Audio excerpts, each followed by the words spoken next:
My husband thought the divorce was his victory. He got the house, the car, everything. But when he demanded I return my wedding gifts, that was his final mistake. Because I'm a forensic auditor, and I'd already spent months preparing his final balance sheet. The sterile, high-pressure silence of the 40th floor office was broken only by the aggressive whisper of central air conditioning and the faint, expensive rustle of starched linen.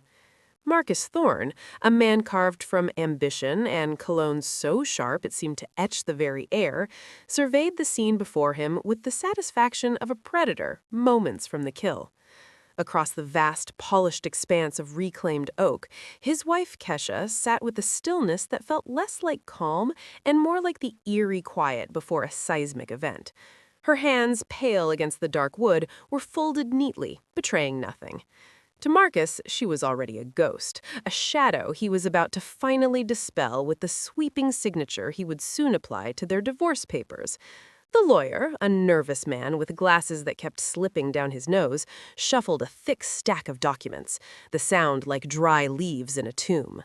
Marcus could almost taste the champagne he would drink minutes from now with Tiffany, his young, voracious mistress waiting in the trendy cafe across the street, her impatience a tangible presence in the room. He had orchestrated this moment with surgical precision. Kesha would leave with nothing, just as she had arrived 5 years ago, a testament to his total dominance. The condo, the cars, the investments, the very air of success he breathed, all would remain his. His victory was absolute, meticulously legal, and deliciously cruel. Yet, as the lawyer's fountain pen tipped in ostentatious gold hovered over the signature line, a sliver of unease, cold and sharp as a shard of glass, pierced Marcus's certainty. It was in Kesha's eyes. There were no tears, no pleading, no simmering rage.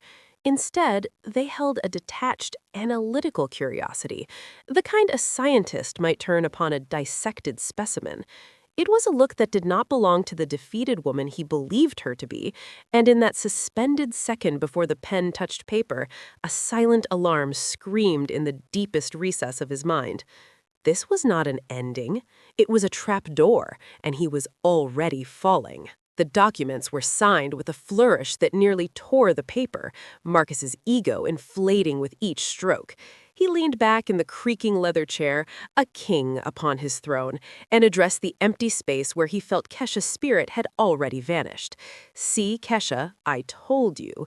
You leave with what you came with. You thought I'd let you take a bite of my pie, the pie I baked myself. Naive?" He painted a picture of her future, a rented rat hole in a bad neighborhood, a minimum-wage job search, while luxuriating in the details of his own. Tiffany's disdain for Kesha's last-century velvet curtains, plans for a house in the suburbs, a life of unencumbered excess. Kesha endured his tirade, her voice a quiet, firm monotone when she confirmed she made no claim to his assets. Her professionalism, which he derided as the dryness of an annual accounting report, seemed to amuse him. "You're a corporate rat, not a wife," he sneered, slamming the leather folder shut with finality. "Well, now you can go make out with your reports." Dust motes, stirred by the impact, danced in a sunbeam, glittering like fool's gold. The lawyer visibly sagged with relief, beginning to gather the toxic paperwork of their dissolved union. It was over. Marcus stood, adjusting his impeccably tailored Italian suit, his gaze falling not on his ex-wife, but on the trophies of his past generosity still adorning her, the thin wedding ring with its modest diamond, and the elegant Swiss watch on her wrist, gifts from a time of shared struggle. A pathological need, colder and more brutal than greed, surged within him.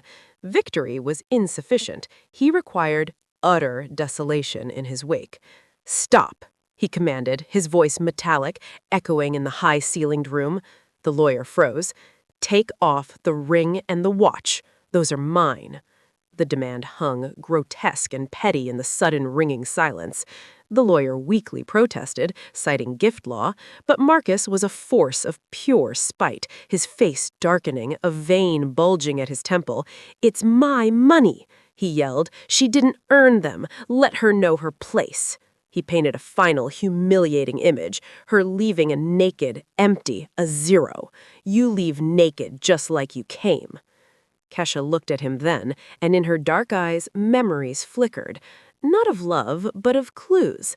The vanished pay stubs, the late-night meetings smelling of luxury, the receipt for a bracelet she never received. The professional deformation of a top-tier forensic auditor, a specialist in unearthing fraud, had been quietly, methodically at work. While Marcus dreamed of empires, she had been conducting an audit. When he counted to 3, she complied with a chilling, dignified calm. The ring came off with a dull thud, the final note of their marriage. The watch followed, unbuckled like a collar. Marcus scooped them into his fist, a petty tyrant with his trinkets, shoving them into his pocket. Now we're even. Now you know exactly how much you're worth. 0. He turned to leave, his hand closing around the cold brass door handle, the embodiment of invincible freedom. Wait, Marcus. Her voice stopped him. Transformed. It was no longer a wife's voice. It was the steel-clad tone of a verdict, and it carried a chill that seeped into his bones. He turned, irritation masking a sudden, primal flicker of fear. She was holding a simple blue plastic folder. Sit down. This won't take long, literally 5 minutes. You need to hear this. He scoffed, mentioning Tiffany and warm champagne, but Kesha's reply severed his bravado. Tiffany will wait, but Mr. Sterling doesn't like to wait. The name of his ruthless CEO acted like a bucket of ice water. Marcus slowly returned to his chair, the first hairline fractures appearing in his confidence. What followed was a systematic, devastating dismantling of his life, delivered with the calm precision of a surgeon. The blue folder contained not blackmail, but a forensic autopsy of his crimes. Kesha guided him through a labyrinth of his own deceit, the inflated contracts with Vanguard Logistics, a shell company run by his unemployed cousin from a garage, the kickbacks, the fictitious marketing studies funneled through Tiffany's friend, the $2 million cash purchase condo in his retired mother's name, funded by stolen millions. She presented diagrams, bank statements, photos of old, dusty air conditioners he had billed as new, and the coup de grace, sworn testimony from his wrongly fired deputy. Marcus's denials grew increasingly desperate. "You're lying. It's Photoshop." But Kesha's palm rested on the folder like a seal. "It's a copy," she stated, her voice icy. "The original is on Mr. Sterling's desk. He has already reviewed everything." The world tilted. Marcus staggered, the words "on Mr. Sterling's desk" echoing like a death knell. His phone rang. The screen flashed "boss," then "security, Chief Gleason." The call was a short, brutal epitaph. He was fired, his access revoked, the police and FBI involved. The life he had built, the career, the status, the invincibility, crumbled to ash in the span of a 60-second phone call. "Kesha, what have you done?" he whispered, animal fear in his eyes. "They'll put me in prison." She was unmoved, detailing the federal charges and prison time he faced. His pleas turned to bargaining. "I'll sell everything, please." But she coldly informed him that all his assets were already being seized. His phone beeped with a bank notification. All accounts frozen by the U.S. Marshals. "It's over," he breathed, witnessing the total collapse of his universe. "It's not a collapse, Marcus," Kesha corrected, standing to leave. "It's an audit. The balance is reconciled. Now it's time to pay the bill." She walked out, the door clicking shut with the finality of a cell door. Outside, in the crisp, snowy air, she breathed freely for the first time in years. She called Mr. Sterling, who offered her the position of Director of Internal Audit at twice Marcus's salary. Life was just beginning. Back in the office, Marcus sat paralyzed, his mind a broken record of horror. He finally stumbled out, only to witness his company car, the BMW, being repossessed by corporate security, his personal belongings dumped unceremoniously on the snowy curb. With nowhere else to go, he crossed the street to Tiffany. The reunion was brief and brutal. The moment he confessed his ruin, the predatory gleam in her eyes died. She removed the ring he had just stolen, placed it on the table as if it were contaminated, and delivered her own verdict. You know, Marcus, I think we need to take a break. The fool here is you. She left him with the bill. As he sat penniless, the final, most devastating call came from his weeping mother, now facing marshals at the door of her seized condo. Her heartbroken sobs, "You said everything was honest. This is our apartment, my pension," were the true prison sentence, the consequence no audit could quantify. "Mom, forgive me," he whispered into the phone, utterly alone as the distant wail of police sirens, coming for him, began to thread through the sounds of the city below. The audit was complete, and the balance, devastatingly, was zero. The air in the cafe, once smelling of vanilla and affluence, now tasted of burnt coffee and despair. The police sirens, their wail weaving through the Chicago grid like a tightening net, were still blocks away, but closing in with every heartbeat that hammered against Marcus's ribs. His mother's sobs, a raw, shattered sound transmitted through the cheap phone speaker, were a more immediate and profound torture. "Marcy, they're saying they'll break the door. My savings, my home." Her voice, the bedrock of his entire life, was crumbling, and he was the earthquake. He could picture her, small, dignified Betty Thorne, who had spent a lifetime shelving books in quiet libraries, standing in the foyer of that luxurious, cursed condo, facing men in uniforms with impersonal eyes and official paperwork. A condo he had bought with stolen grandeur, a gilded cage that had just become her prison. "Open the door, Mom," he repeated, his voice a hollow scrape. "Don't resist. It's true. I'm to blame." The admission, spoken into the void of her weeping, offered no absolution, only a deeper chasm of shame. The line went silent for a beat, filled with a tension more profound than any scream. When she spoke again, her voice was different, flattened, aged a decade in a minute.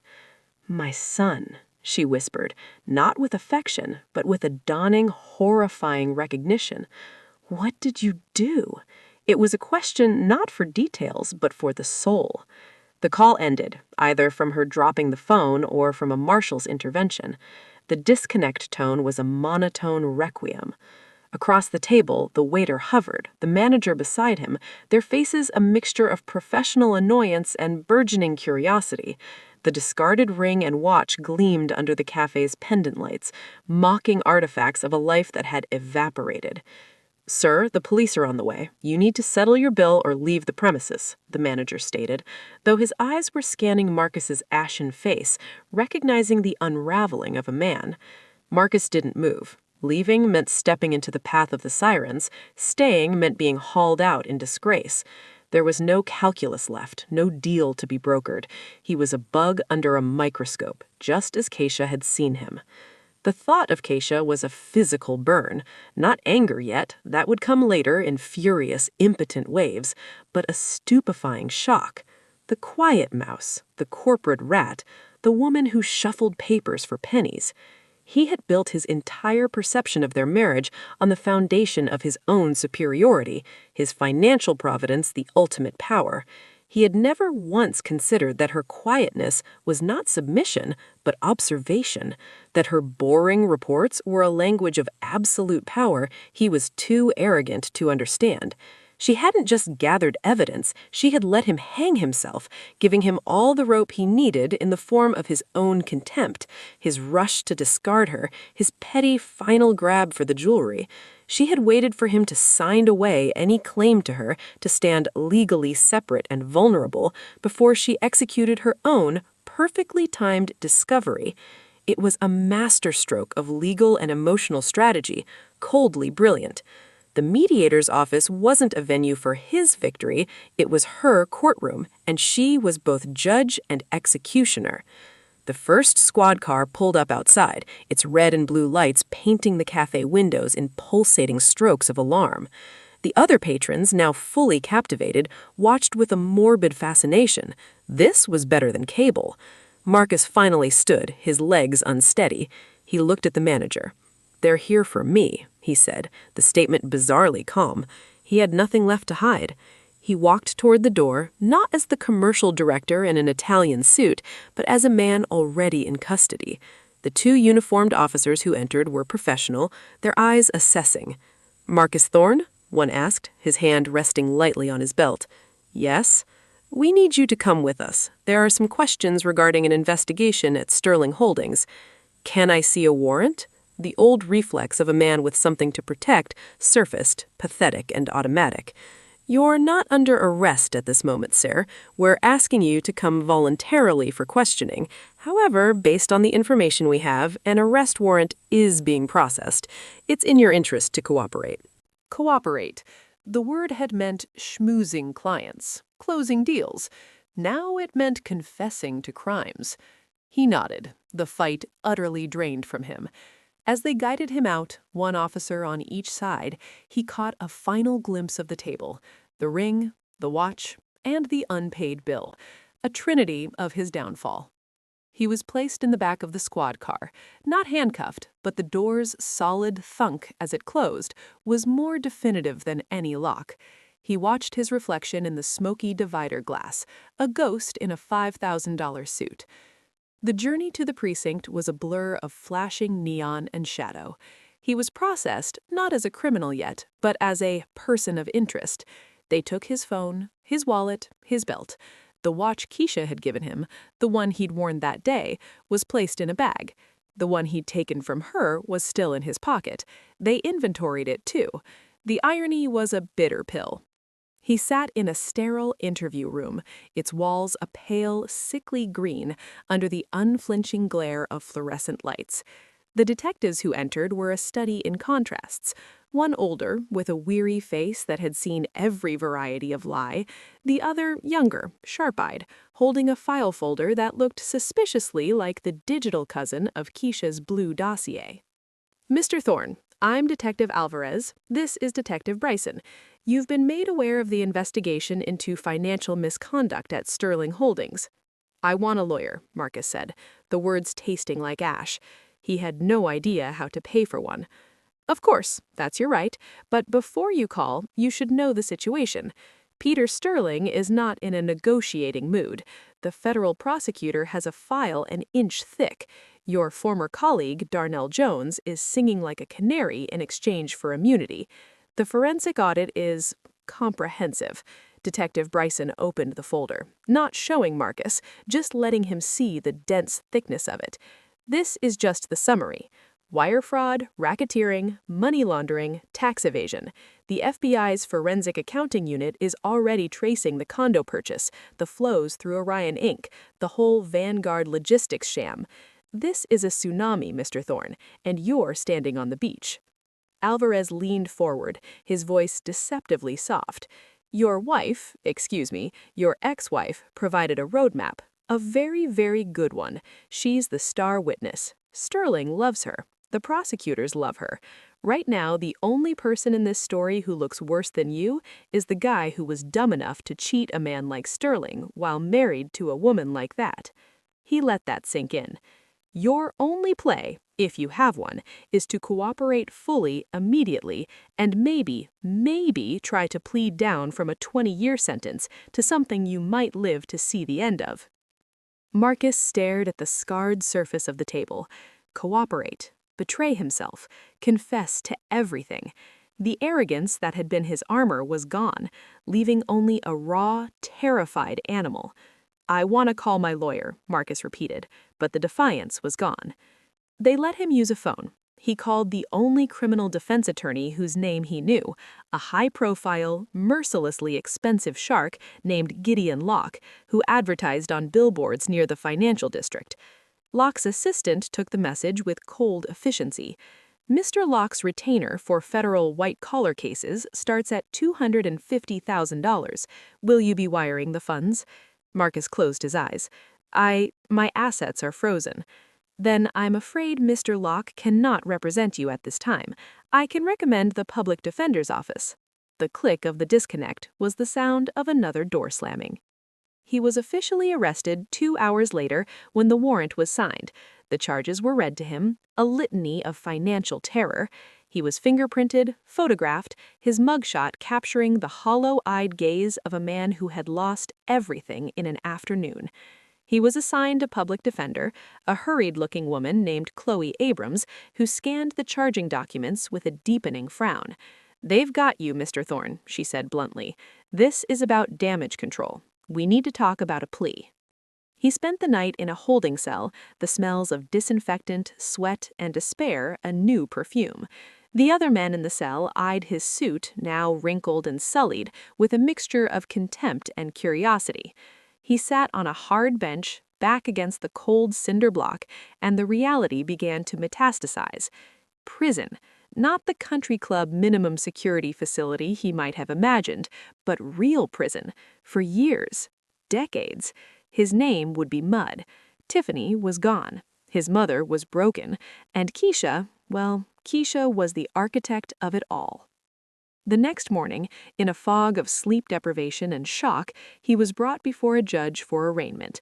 The courtroom was a theater of his humiliation. He stood in an orange jumpsuit, hands cuffed, while the prosecutor, a sleek woman with a steely gaze, outlined the state's case, mentioning the critical assistance of a private forensic auditor, Miss Keisha Van, whose impeccable work uncovered the scheme. The words were a public flaying. Bail was set at an impossible $5 million, citing him as an extreme flight risk with significant hidden assets the government was still hunting. He was remanded into custody. As the marshals led him away, he caught a final glimpse of the gallery. Sitting in the back, in a simple, elegant navy dress, was Keisha. She met his eyes across the distance. There was no smile, no triumph, no pity, just that same detached curiosity, as if observing the final, predictable result of a flawed experiment. Then she stood and walked out, leaving him to his fate. The following weeks were a descent into a bureaucratic and personal hell. The public defender, Chloe, worked tirelessly, but was fighting a tidal wave with a teacup. Every piece of evidence Keisha had handed over was verified and amplified by the FBI. Darnell's testimony provided the human, damning narrative of Marcus's greed and arrogance. The shell companies collapsed under scrutiny. His mother, heartbroken and facing eviction, was interviewed by prosecutors. She did not defend him, she simply wept and asked if she could keep her small pension. The court, in a rare moment of mercy, allowed her to stay in the condo until the forfeiture proceedings were complete, a small cruelty that let her live surrounded by the opulent evidence of her son's crime. In the cell, Marcus played and replayed the last 5 years. He saw not a marriage, but a slowly tightening investigation. Her questions about money, her frugality, her annoying need for a budget, they hadn't been the nagging of a boring wife, but the probing of an auditor finding discrepancies. Her quietness during his bragging about big deals was her gathering data. Her lack of interest in the lavish gifts he'd sometimes bring home, bought with stolen funds, he now realized, wasn't ingratitude, but a forensic disinterest in the fruits of the crime. He had been living a double life, yes, but so had she. Hers was one of illicit pleasure and hidden bank accounts. His was one of silent, patient justice. One afternoon, Chloe visited with a plea deal from the prosecutor. They're offering 20 years with possibility of parole after 15 if you plead guilty to all counts and agree to full restitution. They'll also drop the charges against your mother for receiving stolen property, contingent on the forfeiture of the condo. 15 years? Marcus breathed. He'd be 50. His life, as he knew it, would be over. If you go to trial, Chloe said, her voice gentle but firm, with the evidence they have and Keisha Van's testimony, you're looking at 30 to life. Sterling wants to make an example. The feds want a win. You die in prison, Marcus. The name Keisha Van was no longer that of his ex-wife. It was the name of the key witness for the prosecution. It was the name on the Sterling Holdings internal memo announcing her promotion to Director of Internal Audit. It was the name that sealed his fate. He took the deal. There was no fight left. The sentencing hearing was a formality. He stood and gave a halting statement of remorse, his words sounding hollow even to his own ears. The judge, unmoved, cited the egregious breach of trust, the sophistication of the scheme, and the profound damage to the company and shareholders, and accepted the plea agreement. The gavel fell. 15 years. The transfer to a federal correctional institution was the final burial. The medium security facility in Indiana was a world of concrete, steel, and muted colors. The suit was long gone. He was inmate 78492-112. His new world was governed by routines, hierarchies he didn't understand, and a constant low-grade fear. His arrogance, once his currency, was a liability here. He learned to keep his head down, to avoid eye contact, to be nothing. He received one letter during his first year. It was from his mother. Her handwriting was shaky, once elegant and sure, was shaky. Marcy, I am living with my sister in Gary. The marshals came and took everything from the condo, all the furniture, the things you bought. I kept my photo albums and my mother's china. They said the sale of the apartment will go toward what you owe. I don't understand it all. The pastor says I must forgive, and I pray to, but my heart is so heavy. I will not be able to visit. The journey is too much, and seeing you there, I cannot bear it. Please, take this time to find God and true repentance. You are still my son in my prayers. Mom. The letter was stained with what might have been tears. He read it once, then folded it and hid it beneath his thin mattress. It was his most precious and most painful possession. Meanwhile, in the world outside, Keisha's life transformed. Her reputation, burnished by the Thorne case, made her a legend in certain circles. She cleaned house at Sterling Holdings, implementing systems that made such fraud nearly impossible. She bought a modest, sleek condo in a good neighborhood with her new salary. She took up yoga. She went on quiet dates with a structural engineer who appreciated her mind and had no interest in flashy watches. She never spoke of Marcus, except in professional terms, as a case study in internal control failure. She had not destroyed him out of malice, but out of principle, and in doing so, she had reclaimed herself completely. 5 years into his sentence, Marcus was working in the prison library, a coveted job for its relative quiet. One day, a new business magazine was delivered. On the cover was Peter Sterling, and beside him, smiling a calm, confident smile, was Keisha Van. The headline read, "Sterling Holdings' Secret Weapon: How a Forensic Auditor Saved a Fortune and Built an Empire of Integrity."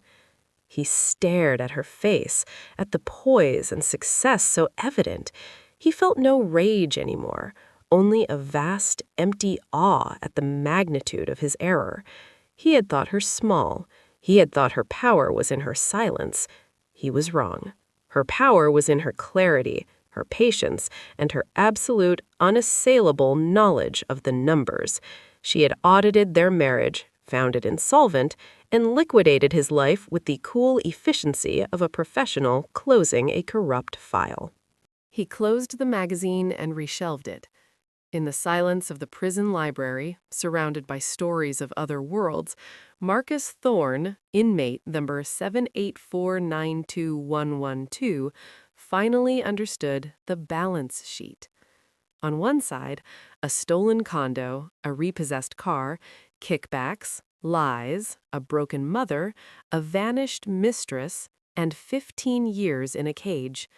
On the other, a blue plastic folder, a quiet voice saying, "Wait," and the unwavering truth of a single diamond ring placed on a polished table. The debits and credits, at last, matched perfectly. The audit was finally, irrevocably, complete. The years in the medium security facility in Indiana did not pass, they accumulated, like layers of sediment hardening into rock.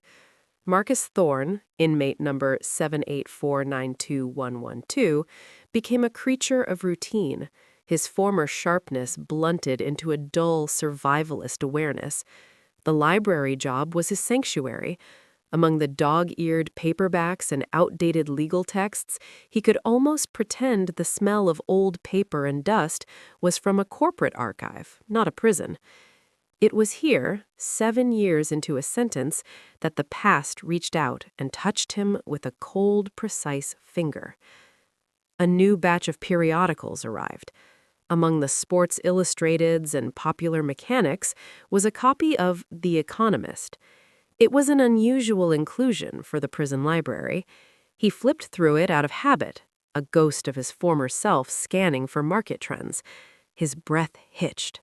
In the finance section, a half-page article detailed the merger of a Midwestern retail logistics firm with a larger conglomerate. The analysis was dry, full of terms like synergies and market consolidation.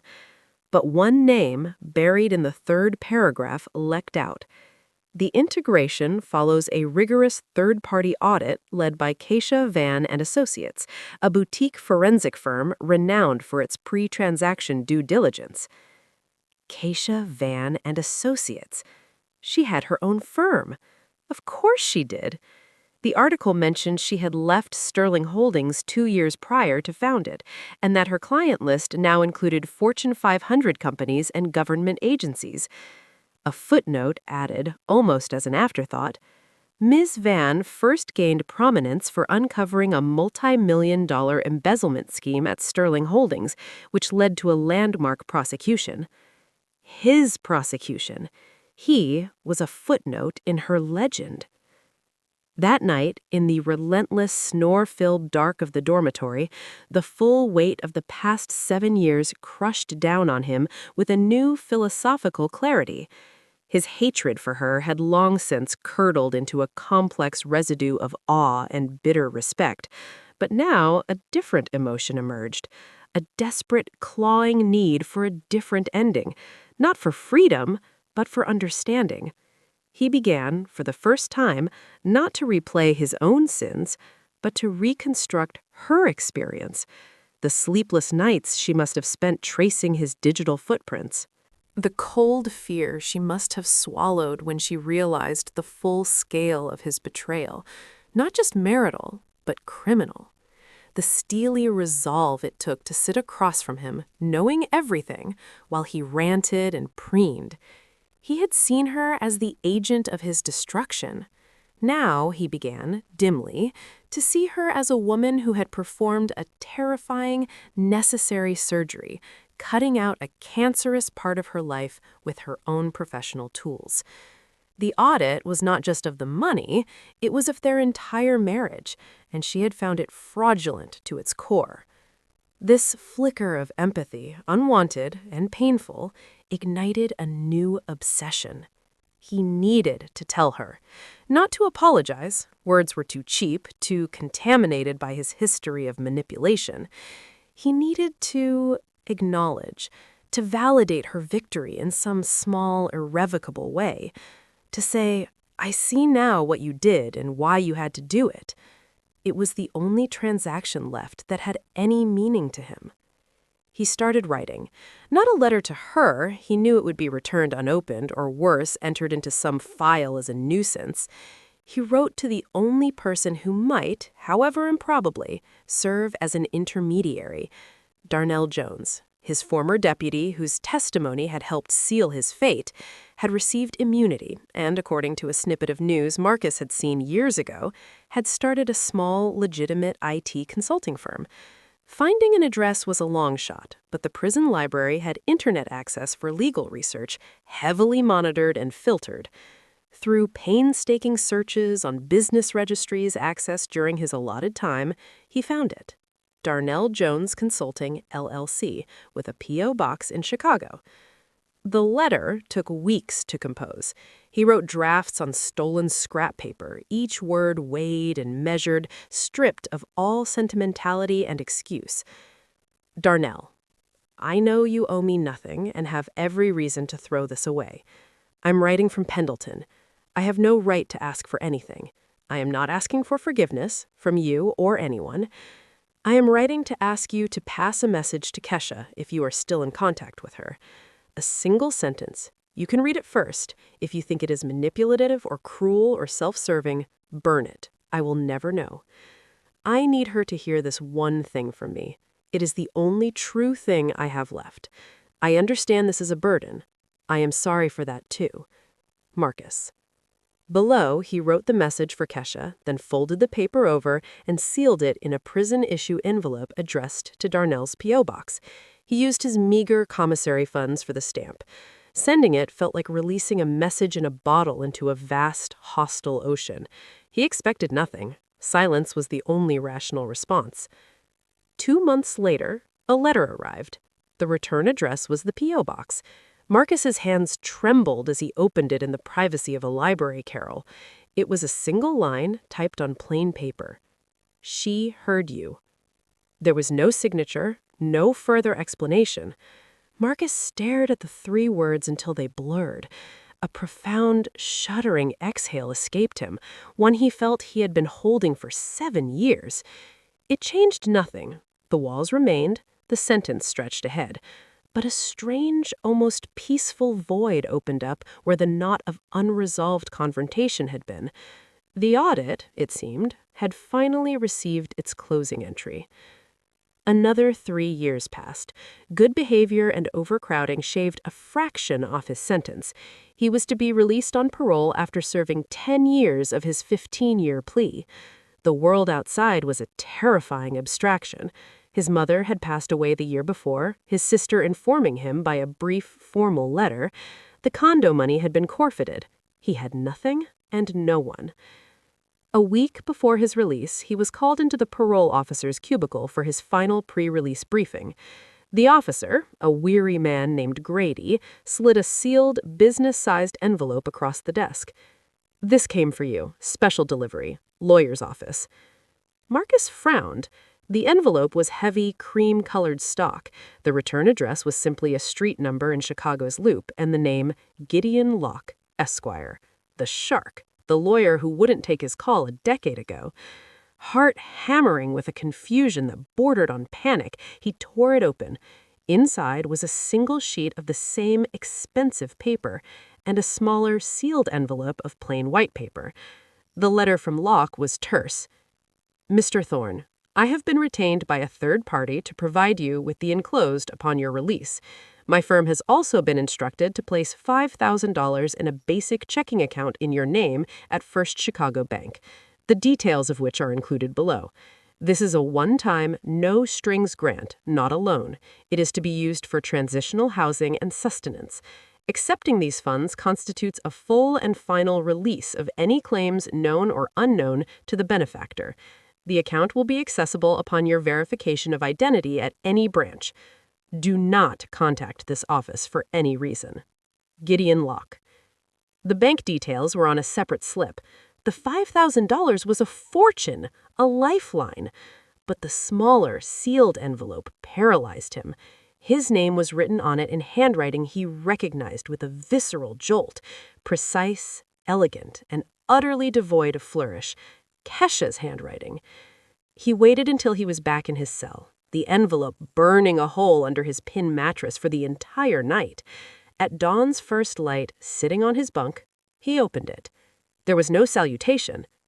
"Marcus, Darnell passed along your message. The audit was just. That was what you said. I have not thought of you in years, except as a statistical anomaly in a past case file. Your message, however, indicated a comprehension I did not believe you capable of. It does not change what was done. It does not amend the balance sheet. But it is a factual statement. As an auditor, I respect facts. The money is not forgiveness. It is a pragmatic allocation of resources to prevent recidivism. A released inmate with no resources is a liability to the system and a potential repeat offender. This eliminates that variable. Consider it a social investment. Do not seek me out. Do not write back. This transaction is concluded. KV." He read it 5 times, then 10. The tone was glacial, professional, yet the very act of writing, of sending the money, was a paradox. It was mercy, but mercy delivered with the clinical precision of a spreadsheet cell. A social investment. He almost laughed, a dry, cracked sound. She was still auditing him, still categorizing the elements of his life into debits and credits. She had given him the one thing he truly needed, a chance to not immediately fail, and had framed it in terms so cold they could not be misinterpreted as sentiment. The day of his release was overcast. He walked out of the prison gates with a plastic bag containing his few possessions, the clothes he'd been arrested in a decade ago, now hanging absurdly on his thinner frame, and the envelope containing the bank details and her note. The $5,000 got him a tiny, clean room in a halfway house, a bus pass, cheap clothes, and time. He found a job as a night stalker at a warehouse, a mindless, physical job where his past was irrelevant. He lived frugally, invisibly. A year after his release, paroled and anonymous, he was walking home from a late shift. His route took him past the public library. On a whim, he went in. He hadn't read a business publication since seeing that economist in prison. He found the current issue of Forbes. There, in a feature on the new guardians of capital, was a full-page photograph of Keisha. She was older, her face sharper, her eyes even more knowing. She stood in a modern, minimalist office, a single abstract painting behind her. The article detailed her firm's role in preventing a major corporate fraud. She was quoted, "Fraud is not about numbers. It's about psychology. The perpetrator always believes their narrative is stronger than the truth. My job is to prove, unequivocally, that the numbers tell the only story that matters." He closed the magazine. He walked out into the cool evening. He did not feel envy or regret or even pain. He felt a quiet, settled finality. She was in the world, a force of order and clarity. He was in the world, a man who had been thoroughly, utterly audited and found wanting. Their stories were forever intertwined in the public record, but their lives were parallel lines that would never meet again. He stopped at a small park, sitting on a bench overlooking a scummy pond. From his pocket, he took out the worn, folded white envelope, now soft at the edges. He read her note one last time in the fading light. "This transaction is concluded." He took a cheap disposable lighter from his other pocket, a habit he'd picked up in prison, though he didn't smoke, and flicked it. The small blue and orange flame danced in the twilight. He held the corner of the note to it. The expensive paper caught quickly, curling in on itself, the precise handwriting blackening and vanishing. He held it until the heat neared his fingers, then dropped the last fragment onto the concrete, where it turned to ash. He stood, brushed the dust from his hands, and continued his walk home. The audit, at long last, was closed. The file was complete. And in the silent ledger of his life, the final entry had been made not by a judge or prison warden, but the one person who had ever truly held him accountable. The balance was 0. The story was over.